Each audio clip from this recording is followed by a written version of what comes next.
시청자 여러분 안녕하십니까. 지금부터 전옥현의 안보정론을 시작하겠습니다. 이번 시간에는요, 윤석열 총장의 최근 통정이 상당히 많은 메시지를 주고 있습니다.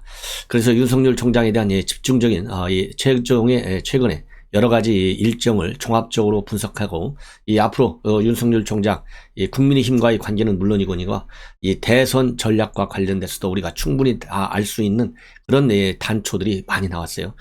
특히 오늘 아침에 중앙일보에서 집중적으로 단독 보도를 하고 내용인데요. 어젯밤에 연희동에서 상당히 중요한 그런 일정을 가졌다, 이렇게 지금 나와 있고요. 특히 대선 캠프 밑그림을 지금 그려서 페이퍼상으로는 윤 총장한테 측근들이 전부 다 보고를 했다. 그런데 여기서 말이죠, 상당히 놀라운 점 중에 하나는 외형적으로는 윤석열 총장이 다 자명을 하고 있기 때문에 뭘 하는지 상당히 궁금해 왔지 않습니까? 그런데 사실상의 코어 그룹을 형성해서 활동해 온 것이 제가 보기에는 굉장히 중요하다. 그래서 외형적으로 큰 틀에서 이 캠프를 만들고 있다. 이것도 물론 중요한 뉴스지만요. 더군다나 내년 3월에 지금 대선이 있는데 아직 캠프를 그리지 않았다. 이것도 뭐 이상하잖아요. 그건 말이 안 되지 않습니까? 당연히 캠프를 그리고 있겠지만은 중요한 것은 무려 20여 개의 팀을 구성해서 운영해 오고 있었다. 이것이 굉장히 의미 있는 것 같습니다. 그래서 이런 윤석열 총장의 행보를 보면 이 검찰에서 평생을 있었잖아요. 그러니까 검찰도 이 공개적인 수사도 하지만은 특히 은밀한 보안 수사 굉장히 중요하지 않습니까? 그렇기 때문에 역시 윤석열 총장 이렇게 본인의 이 대선 행보와 관련해서 중요한 말하자면 비밀 캠프를 사실상 가지고 있었다. 이것이 제가 보기에는요, 더 의미가 있고 상당히 충격적이고 치밀한 대선 행보를 은밀하게 쭉 해오고 있었다. 그러니까요, 최근에 지난 5월 24일 이후에 오늘까지 6월 2일까지 나와 있는 여러 가지 일정을 종합해 보면요, 굉장히 치밀하고 철저한 메시지 정치를 해오고 있는 것이 이제는 확실하게 드러났다. 그러니까요, 윤석열 총장이 겉으로는 자명하고 언론에 취재에 응하지 않고 그냥 이렇게 조용하게 공부하다가 갑자기 생각나면 밖으로 달려오는 것이 아니고 20여 개 팀이 치밀하게 짜준 시나리오에 의해서 철저하게 시행착오를 줄이면서 확고한 메시지를 전달해주는, 그럼으로써 지지 기반을 유지해오는 이러한 행보를 해왔기 때문에 이미 3월 4일 말하자면 사퇴한 이후에 여러분들도 잘 아시겠지만 윤석열 총장 메시지 주는 걸 보면 굉장히 치밀합니다. 예를 들어서 대선 후보다 그러면 국가를 어떻게 경영해야 될 것이냐, 이거를 알아야 될 거 아니에요. 그 알고 있는 본인의 지식과 판단, 이거를 국민과 공유해야 될 거 아니겠습니까? 이것이 이 시간차를 보나, 그리고 만나는 사람, 만나는 분의 여러 가지 역량, 이런 거를 볼 때 이 충분한 이 메시지로서의 가치가 있는 거예요. 그렇기 때문에 저도 여러분들께 빠지지 않고 윤석열 총장과 관련된 행보는 쭉 그동안에 보도를 해드렸어요. 그래서 이번 시간은요, 아까 말씀드린 대로 중앙일보의 이러한 단독 보도 내용을 집중적으로 말씀드리고, 또 여러분들의 이해를 돕기 위해서 한번, 그러면은 최근에 어젯밤 연희동에서 말이죠, 굉장히 중요한 행보를 많이 가졌어요. 연희동에서 우선 이 모종린 교수, 골목 상권의 이 대가 전문가로 알려지는 모종린 교수를 만났다. 이것이 하나고, 그 다음에 저녁 식사를 한 장소가 연남장이라는 거. 즉 어반플레이에서 운영하는 건데, 이 어반플레이가 운영하는 이 연남장의 상징성.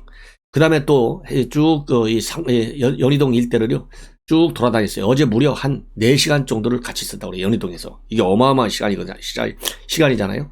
그 다음에는 또 이 캐비넷 클럽에 가서 또 이 작품도 봤어요. 그 다음에는 또 이 젊은 사람이 운영하는 술집도 가서 소주 한 잔 곁들였어요.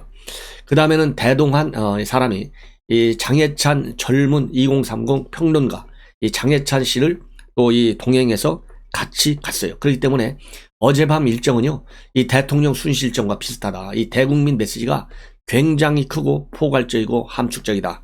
이렇게 말씀을 드릴 수 있습니다. 자, 그러면은요, 이 6월 1일 밤 일정을 이해하는데 또 도움이 되도록, 그리고 이제는 6월 11일 국민의힘 대표 선거가 임박해 있지 않습니까? 이거하고 이제 맞물려 가지고 윤석열 총장의 행보가 이제 굉장히 자주 보도가 될 것 같습니다. 그러려면은 최근 일주일 정도 그동안 지난해 퇴임한 이유는 여러분들 잘 아시겠지만 김영직 100살이 넘은 지금까지도 왕성한 활동을 하고 계시는 김영직 원로 교수, 그 다음에 이종찬 전 국정원장, 그 다음에 자기 초등학교 친구인 김성환 고려대 교수 전 외교부 차관, 그 다음에 연대 로스쿨 교수인 이철우 이 로스쿨 교수 초등학교 친구잖아요. 그렇기 때문에 그동안에는 본인의 인적 그런 이 네트워킹을 기반으로 하는 본인의 인적 네트워크 안에 들어와 있는 사람을 만났어요. 예를 들어서 이 김영직 교수는 본인 아버지하고 같이 연대 교수 엄청 친하자는 거 아니에요? 그 다음에 이종찬 원장 마찬가지입니다. 그 아들이 이철우 연대 교수가 이 초등학교 서울법대 동기인데 엄청 친하다는 거잖아요. 그러니까 아버지 같이 모셨다는 거지 않습니까? 다 네트워크 안에 들어와 있는 사람이에요. 김성환 고려대 교수 초등학교 또 절친 중에 절친. 그런데 지금 이제 5월 들어와서 집중적으로 하고 있는 활동의 특성은 말이죠. 초기 활동에서는 순수하게 자기 안에 들어와 있는 울타리 안에 있는 사람들을 만났어요. 이제 울타리를 밖으로 벗어나서 전문가들을 만나고 있어요. 이 전문가들을 만나는 영역에는 우선 의원 그룹이 있어요. 의원 그룹. 국민의힘에 있는 장제원, 윤희숙, 그 다음에 권성동, 정진석 의원. 이런 또 유상범 의원. 그런데 이 의원들도 특징이 있어요. 젊은 의원들이 중심입니다. 대부분이 전부 다 본인하고 말이죠. 본인이 60년생이잖아요. 그러니까 딱 62살, 한국 나이로 62살인데 그보다 동갑이거나 더 젊은 사람들만 만나고 있어요. 그리고 또 2명은 전화로 만났어요. 유상범 전화로 했고 이제 장제원은 또 전화로 했습니다. 그래서 24일 날부터 시작해서 이러한 의원들과 만났고 말이죠. 그 다음에 중간에 27일 날은 유현준 교수를 만났는데 저는 이분은 이름 처음 들어봤는데 이분은 이 건축가로 아주 전문가랍니다. 저는 아무래도 이제 외교한 이 정치 쪽이니까 이런 이공계통 분들은 솔직히 잘 몰라요. 그런데 유현준 교수는 이 건축 전문가로서는 굉장히 유명한 사람이라고 그래요. 그 다음에는 또 어제 밤에는 누구를 만났느냐? 바로 이 모종린 교수를 만났어요. 이 모종린 교수는 바로 골목 이 상권을 살려야 된다. 이런 주창을 해서 굉장히 또 유명세를 날리고 있는 분이라고 그래요. 이 얘기는 결국 뭐냐? 또 이분도 전부 다 나이가 이 60살 아래쪽이에요. 모종린 교수는 나이가 딱 60이라고 그래요. 그러면 윤석열 총장이 60년생이니까 62살이다. 하여튼 본인보다 젊은 사람들만 만나는 거예요.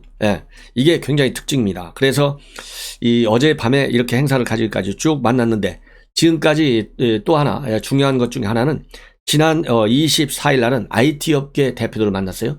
이 IT 업계 대표가 다른 사람들이 아닙니다.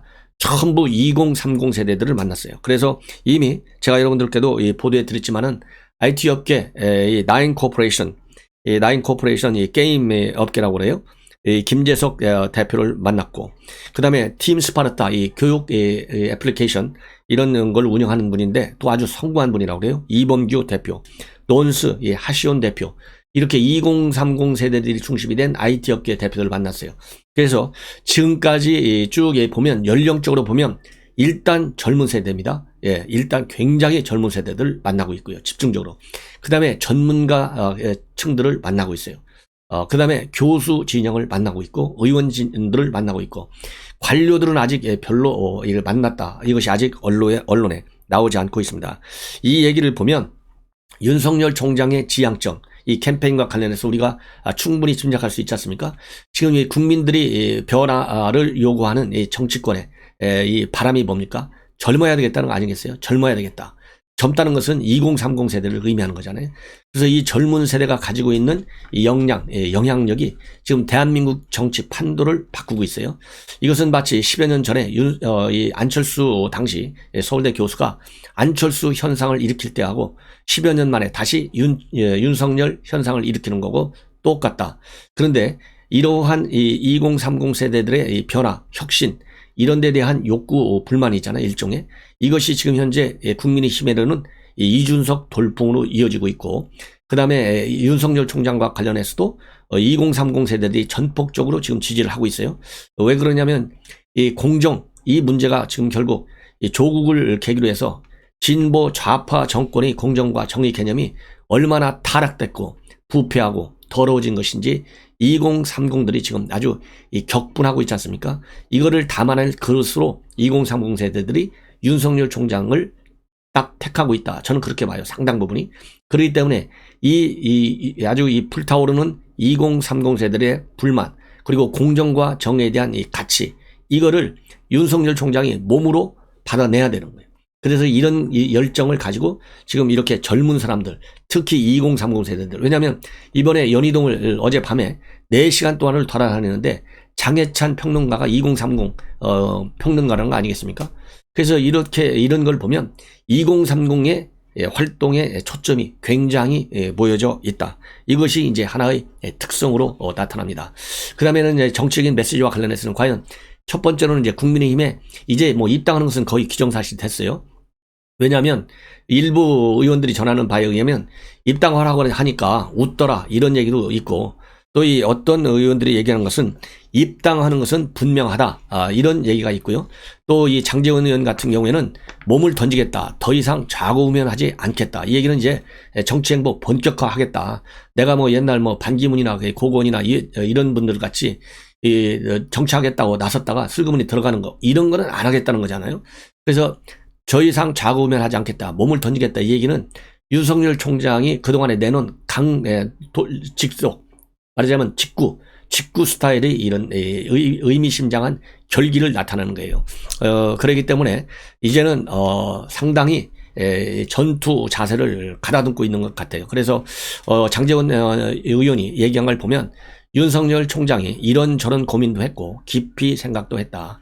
몸을 던지겠다. 그리고 윤 총장에게는 책임감을 가지고 정권 교체에 대한 국민의 열망을 무겁게 받아들여라. 이렇게 이 권의도 이 의견도 제시했다. 그리고 이 장제원 의원은 윤 총장이 명확한 결심이 선 것으로 보인다. 그리고 깊은 고민을 하고 계실 텐데 안부가 궁금해도 전화를 못했다. 이렇게 얘기하니까 본인도 고민했다고 전하더라. 이렇게 얘기를 하고 있어요. 왜냐하면 이 장제원 의원 여러분들 아시다시피 법사위원이잖아요.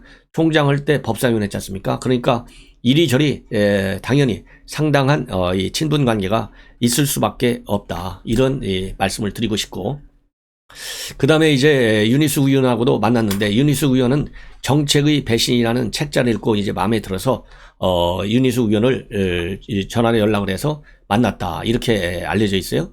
그 다음에 아까 말씀드린 대로 코딩 업체들, 무려 이 코딩 업체들 만난 것도 24일인데 무려 그때도 4시간 정도나 만났어요. 그래서 그 당시 나와 있는 메시지는 이 미래 먹거리를 이제 찾아야 될 것 아니냐. 그런 취지에서 이 미래 먹거리, 또 4차 산업혁명 시대지 않습니까? 이러다 보니까 이제 이런 코딩 업체 대표들을 만났고 생각보다 이런 이 IT 분야에 대해서 많은 것을 알고 있더라. 이런 뉴스까지 나온 바 있습니다.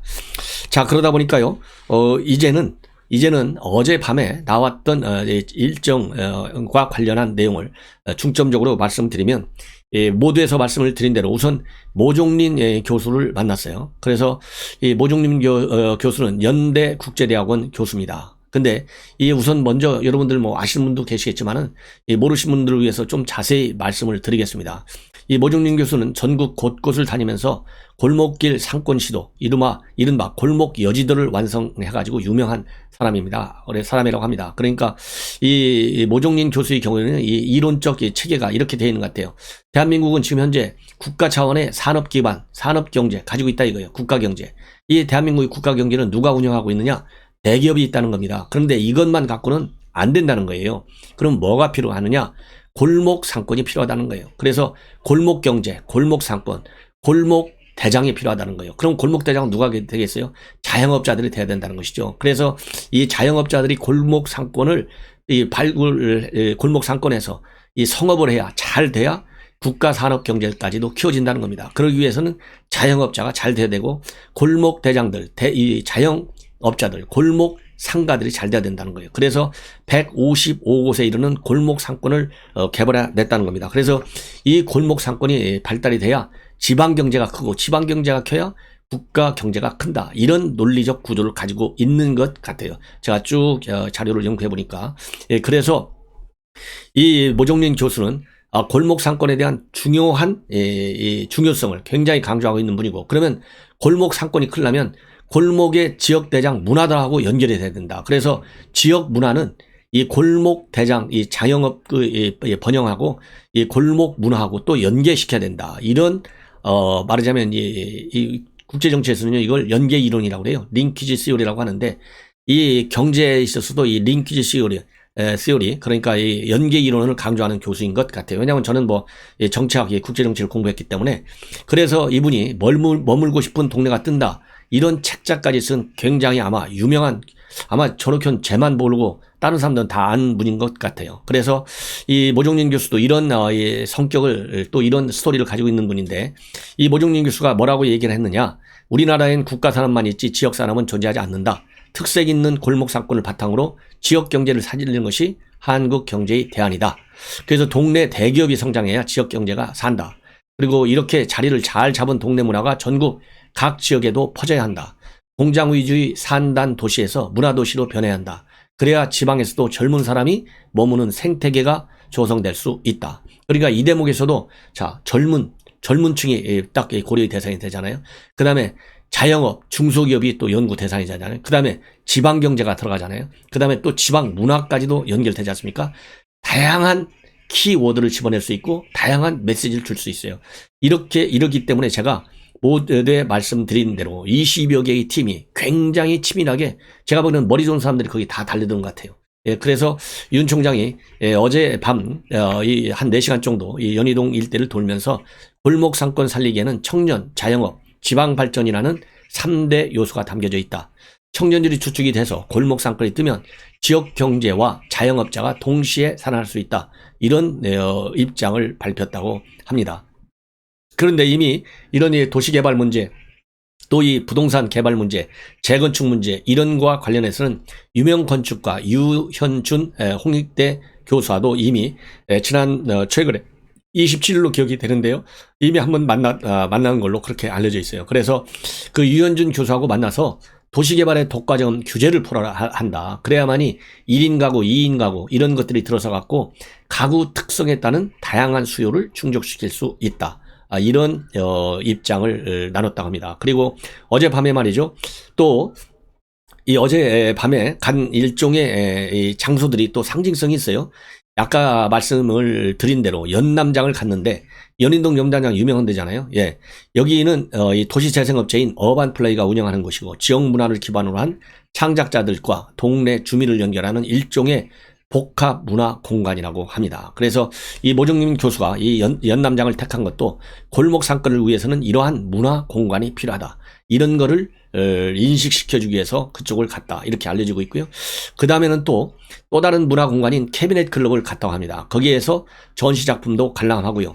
그 다음에 청년이 운영하는 식당을 찾아서 술잔도 기울였다고 합니다. 그러면서 이 자리에서 이 모종린 교수가 또 뭐라고 얘기를 했느냐, 창업자와 소상공인은 존중 대상인데 정부 정책을 보면 국가가 소상공인을 구박하는 것 같다, 이런 비판을 했고, 윤 총장도 상당히 동의를 당연히 했겠죠. 그리고 윤 총장은 뭐라고 얘기를 했냐면, 골목 상권의 소상공인들이 스타가 될 수 있게 정부가 지원해야 된다, 이런 얘기를 했다고 합니다. 그래서 이렇게 어젯밤 연희동 일정이 갖는 상당한 이 메시지, 여러분들께서도 충분히 공감을 하실 것이다, 이런 말씀을 드릴 수 있고요.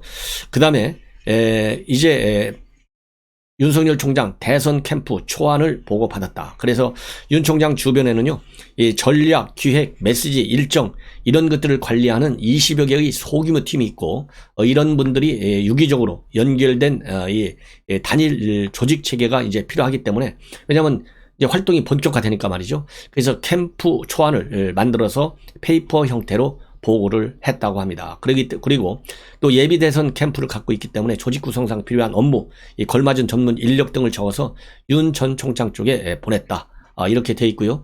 이 대선 캠프의 사무실 위치는 여러분들 잘 아시다시피 뭐 대부분 다 여의도로 가잖아요. 또 이 광화문 일대도 오고, 그렇기 때문에 여의도, 광화문, 종로 이런 군데에 이 장소를 물색하고 있는 것으로 그렇게 알려지고 있습니다. 그리고 이 참고적으로 말이죠. 여러분들, 이 윤석열 총장 이제 이 파일을 쌓고 있다 그러는데요.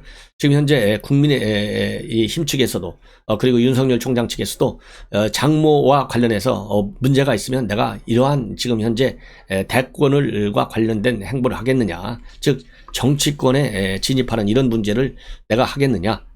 이런 입장을 내놨다. 이것만 보더라도 지금 여권의 이 막무가내식 뭐라 그럴까요? 이 공세 막아내야 되겠다. 그런 측면에서도 제가 나오는 여러 가지 말하자면 비판들 여러분들께 담아서 함께 공유하고 대처해 나가는데 기여할 수 있는 유튜브 방송을 하도록 하겠습니다. 자, 윤석열 총장이 이렇게 뜨다 보니까요. 또 같이 뭐가 뜨면 뭐가 뜬다고 그러잖아요. 그런 속담도 있지 않습니까? 추미애가 덩달아 뛰고 있어요. 근데 추미애가 뛰면 뛸수록 참 좋아요. 왜냐하면 추미애가 뛰면 2030들이 더 열받고 그 다음에 중도층이 더 열받아요. 그래서 추미애를 일면 띄우는 것도 필요하다. 그래서 제가 추미애 뉴스도 빠짐없이 여러분들에게 보도해 드리려고 그렇게 생각을 하고 있어요. 추미애가 뜨니까요. 지금 이제 다시 지금 방금 나온 이 SNS 입장문입니다. 이 입장을 보면 결국 뭐라고 돼 있느냐. 추미애가 뭘 한 사람입니까? 윤석열 정지시키려고 6대 이 범죄 혐의를 있다 이렇게 주장한 사람이잖아요. 그런데 그때 주장했던 게 판사 사찰 문건이었어요. 중요한 게. 왜냐하면 판사 성향 분석을 한 것이 사찰이었다는 거죠. 개인 정보 침해했다는 거지 않습니까? 그런데 이 판사 사찰 문건과 관련해서 말이죠. 이거를 감찰하라. 대검에 그 당시 지시를 했어요. 그러니까 대검에서 그거를 서울고검에 이첩을 했습니다. 서울고검 조상철 검사장, 고검장 맨 먼저 사퇴했잖아요. 그러니까 열받아가지고. 예. 그러니까 이거 자기 쳐내는 게 이번에 이 박범계 이 학살의 특징이 아니겠느냐 해서 맨 먼저 사퇴한 사람이 이러니까 서울고검장이에요. 그래서 이 서울고검에서 무혐의 처벌을 했어요. 그 당시 무혐의를 처분할 때 직권남용 권리행사죄 성립 여부에 대해서 많은 법리 연구를 했는데 인정하기 어렵다. 그렇기 때문에 이 판사 사찰 문건 문제가 없다. 그래서 이거를 무혐의 처벌했어요. 그리고 이 법관에서도요, 법원에서도 여러분들 잘 아시다시피 전국 법관 대표회의 뭐 이런 게 있잖아요. 주로 이제 진보 성향의 판사들이 주로 활동하는 무대가 전국 법관회의인데 거기에서도 그 당시에 토론을 했지 않습니까? 이거를 주제로 올려가지고 토론할 것이냐 말 것이냐 했는데 대부분의 판사들이 그거는 사찰 문건은 아니다. 이래서 아예 어젠다에 올라가지도 못했어요. 그런데 이것을 갖다가 지금 윤석열 총장이 뜨니까 이걸로 윤석열 총장을 때리겠다고 다시 입장문을 방금 내는 거예요. 거기에 입장문을 여러분께 말씀을 드릴게요.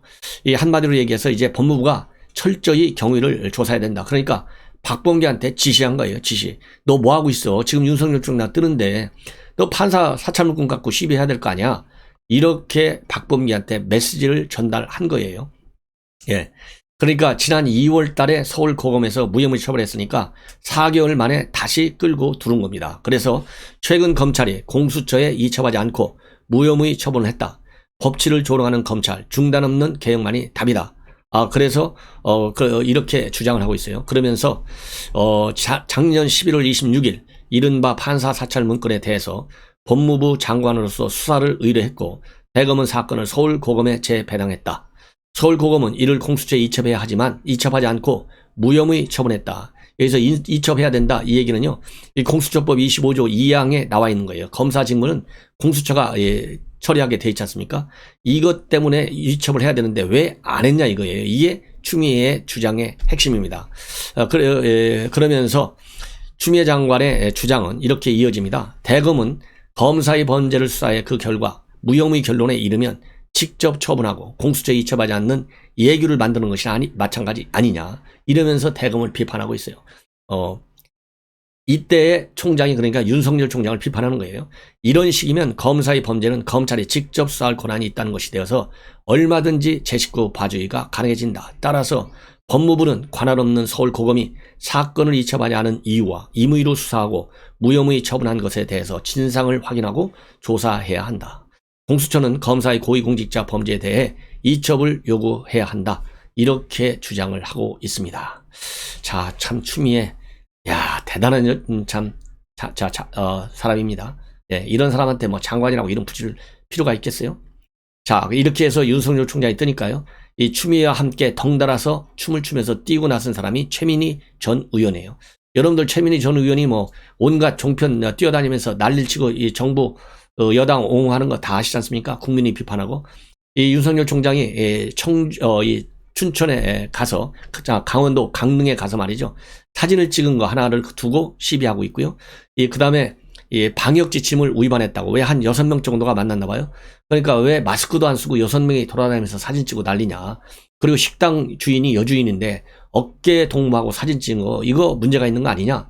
강원도가 치외 복권 지역이냐. 이렇게 비판하고 나서니까 강원도 누리꾼들이 지금 지역 피하다. 지금 난리가 났습니다. 강원도민으로서 화가 난다. 명백한 지역 피하 발언이다. 이렇게 해서 사과하라. 그리고 이 방송 출연 차단시켜라. 이런 비판이 나오고 있습니다. 시청자 여러분, 이것으로 지금 윤석열 총장과 관련된 중요 뉴스, 추미애가 또 설치기 시작한 입장문, 이런 거를 집중적으로 분석해 드렸습니다. 시청자 여러분들께서 제 방송의 신뢰성을 충분히 갖고 있지 않은가 하는 생각이 들고요. 더 좋은 확실한 팩트를 바탕으로 한 뉴스를 가지고 여러분들께 그동안 제가 30여 년간 공직생활을 해오면서 그리고 또 이 국가안보 관련 업무를 쭉 추진해 오면서 배웠던 경험, 그리고 이 짧은 지식이지만 제가 가지고 있는 지식을 가지고 여러분들을 충실하게 모시도록 하겠습니다. 대단히 고맙습니다.